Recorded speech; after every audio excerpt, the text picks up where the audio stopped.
So you remember our talk or our discussion about the Meta Ray-Bans, Snapchat spectacles, and the POV surveillance glasses? Taylor Lorenz, the internet culture journalist and tech journalist, had an interesting take, very similar to ours, and she interviewed Amy Odell, the fashion writer. I love Amy Odell. Amy Odell's great. Yes, even I read Amy Odell's work. I also love Taylor Lorenz. I love them Yeah. both. But Yep, yes. sure. Yeah.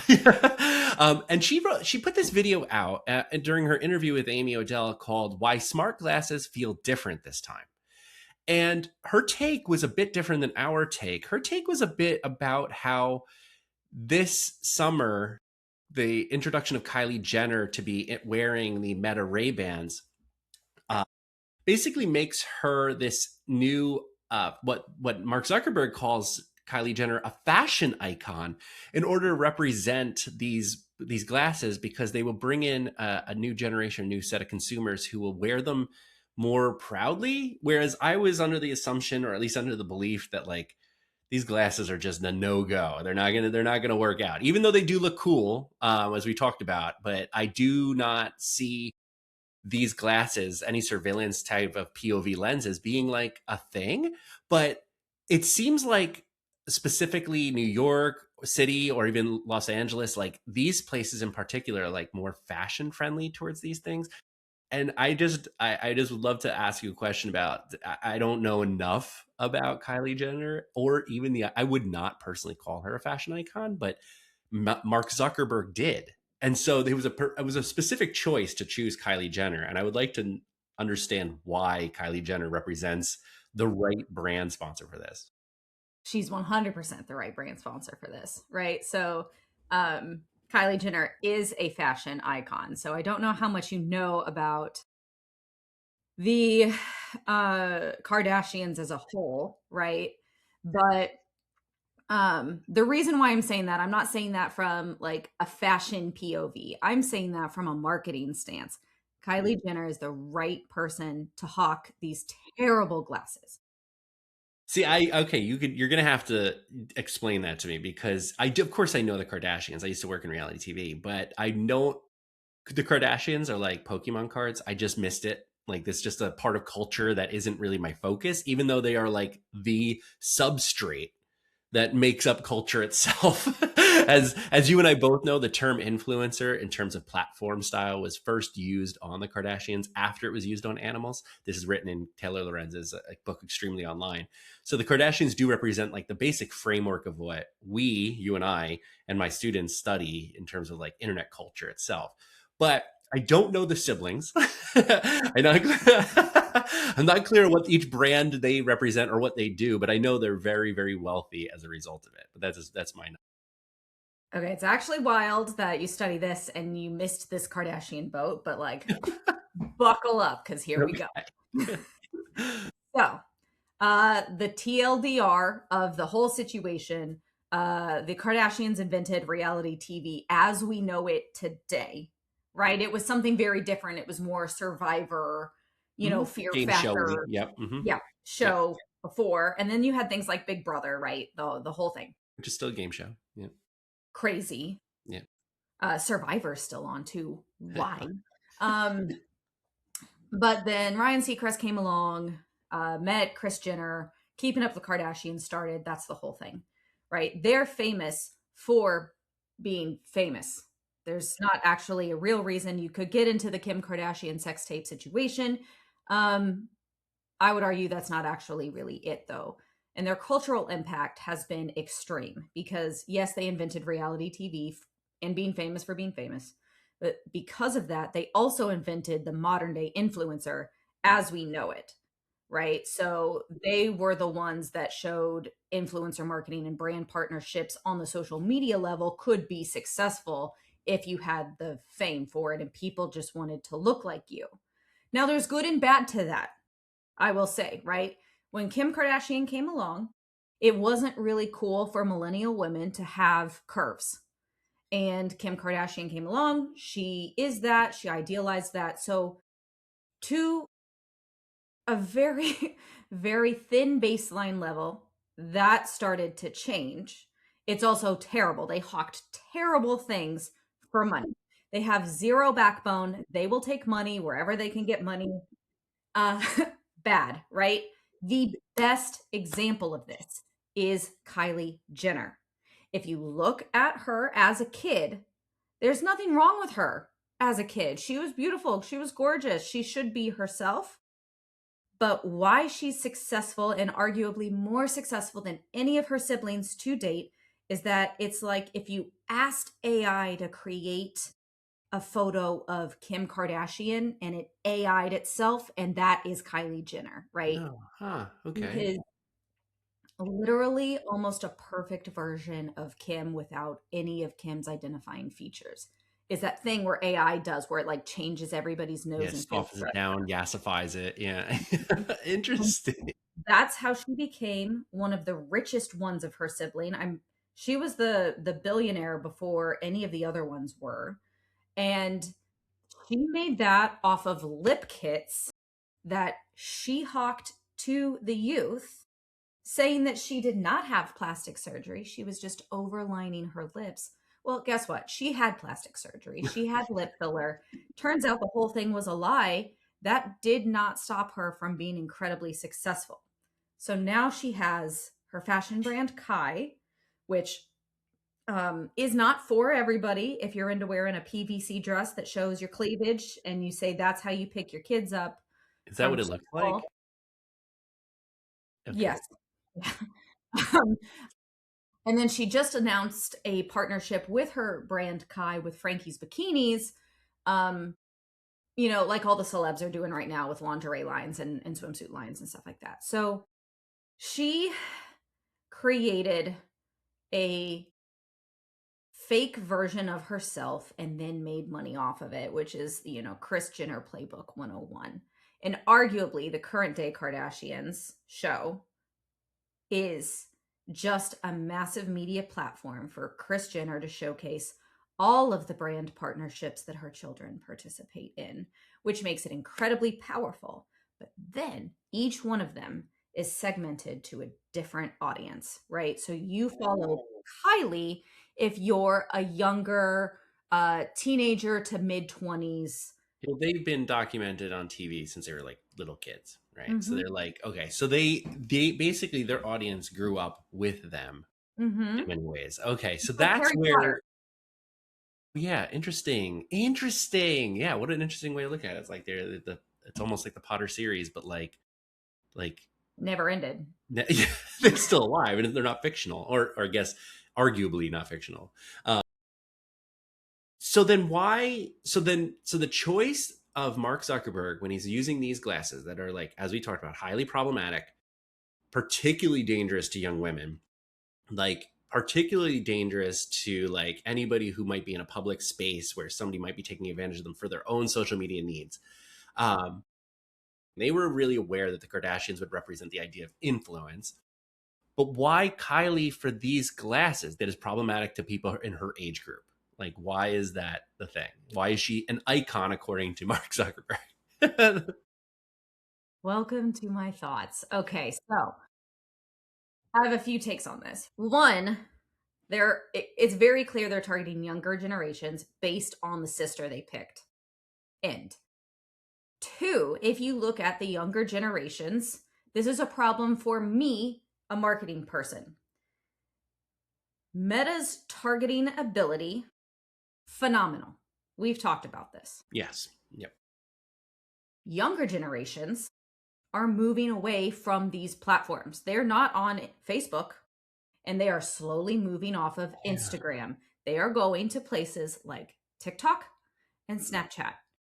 Guess where, they're trying to take these very, very fashionable, hawked by the youngest Kardashian thing and reel these younger generations back into these platforms so that they can target them and their data. Because if you miss the boat on it, look at Twitter. Look at what happened to it when Elon bought it. Yeah. It is not something people use anymore. It's not a platform that people view with a lot of legitimacy. Mm-hmm. So they're losing all of these younger generations and they're losing money on it. The company's going to become less profitable over time. So that's why they would choose the biggest icon for young women who do want to become influencers, arguably more than men, right? But it is, you can also view it with a lens of it's kind of like your own personal body cam. So if, yeah, it's a massive data privacy Oh, situation. But then also, if I'm a young woman and I'm going out at night, there is a lens that I can view this as, well, yeah, I can show you my POV. I have it from my glasses.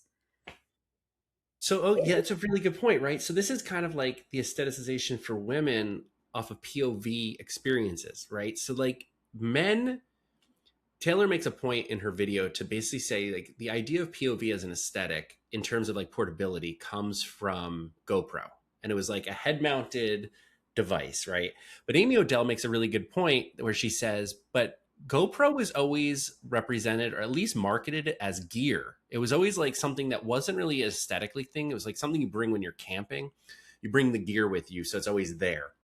Whereas glasses are much more invasive because they're stylish. They fit on your face. They're frictionless. They don't have, they're the meta idea of you don't have to think about them. But the funniest part of it, like the thing that always like shocked me with it is like how crazy hyper individualized it is. Like when Kylie Jenner does her video on her little debut thing on the Instagram carousel she builds, there's no one around her. It's just by herself. She's doing a fit check in a mirror. Here's my thought on it, and like this is just what it is, but like I feel like when you're using a phone and you're doing a fit check, or you're like setting it up on the street where you're like standing there and you set it up and you do your fit check, there's still the insinuation of somebody else. Like there's a world inside this phone, but there's also like the idea where you're, it's not a mirror, you're in public, you're with the public here. And when you put the glasses on, it takes the public away and just makes it you. It's just you by yourself. So the aestheticization of solo or individualism is like seems too apparent for me. But then when you frame it like that, where it's like, oh, but you get this opportunity to have your own you, it doesn't need the contrast of I'm alone, because you're not alone. You're just remove the friction of the phone, and now you have the face.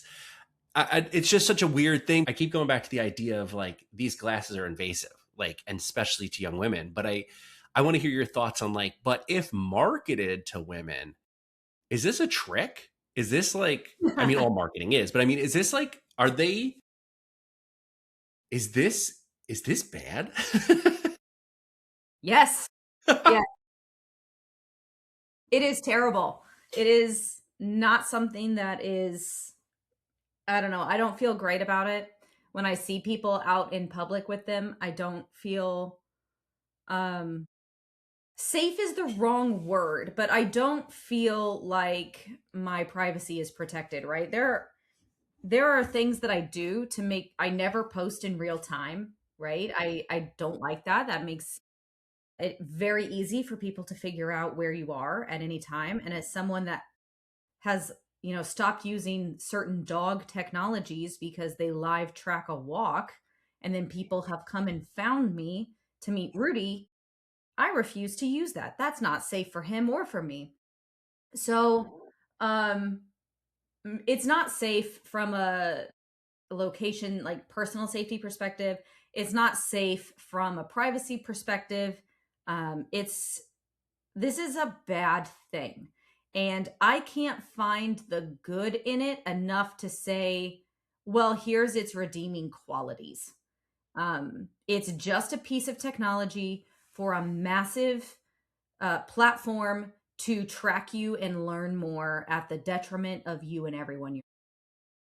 I'm quoted in this article by Steffi Sau, great internet culture journalist. She works for Slate now in the dating area, and it's called um, Meta AI smart glasses are wreaking havoc in schools across the country. It's only going to get worse. And this is an anecdotal essay about me and my student Gwyneth, and how we noticed young men in particular were wearing them. And first off, our big point we were making was, um, like what life are they leading that they need to wear them? But second, it was about how uncomfortable it made people on campus. It made people like feel like it's different. The question that Steffi asked several times was like, is this going to change cheating? And I said, at this time, no, but yes, it will. Because to your question, I do know the answer to what benefit they have, because people have started to jailbreak these glasses and not just turn off the like circle that records, but also incorporate agentic parts into it. It already does some AI for seeing impaired people, or AI for like learning.